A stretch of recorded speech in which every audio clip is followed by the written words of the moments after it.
Ika-18 linggo sa karaniwang panahon. Ang unang pagbasa po natin ngayon ay hango sa sulat ni Jeremiah 28:1 hanggang 17. Ang ebanghelyo po natin ngayon ay hango sa sulat ni San Mateo 14:22 hanggang 36. Agad pinasakay ni Jesus sa bangka ang mga alagad at pinauna sa kabilang ibayo habang pinaalis niya ang mga tao.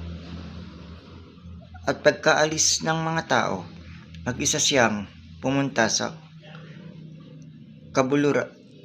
kaburulan para manalangin. Nag-iisa siya roon nang gumabis samantala malayo na sa lupa ang bangka. Sinasalpok ng mga alon sapagkat pasalungat ang hangin ng madaling araw na pinuntahan sila ni Jesus na naglalakad sa dagat. Nang makita nila siya naglalakad sa dagat, natakot sila at akala niya'y multo sila. Kaya sumigaw sila, ngunit agad niyang sinabi sa kanila, "Lakasan niyo ang loob.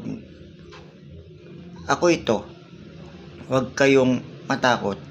Samangot si Pedro, "Panginoon, kung ikaw nga, papupuntahin mo ako sa iyo na naglalakad sa tubig." At sinabi niya, "Halika, bumaba ka sa bangka."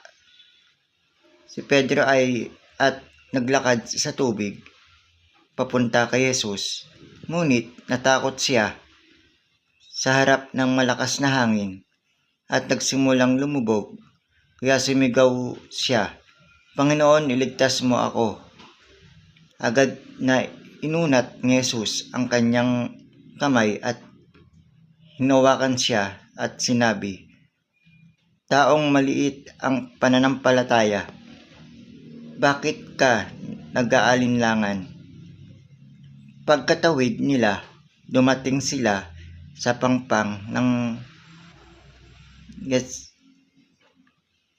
Genesaret na kilala ni si Jesus ng mga taga roon at ipinamalita niya sa buong kapaligiran. Kaya dinala nila sa kanila ang mga may sakit, may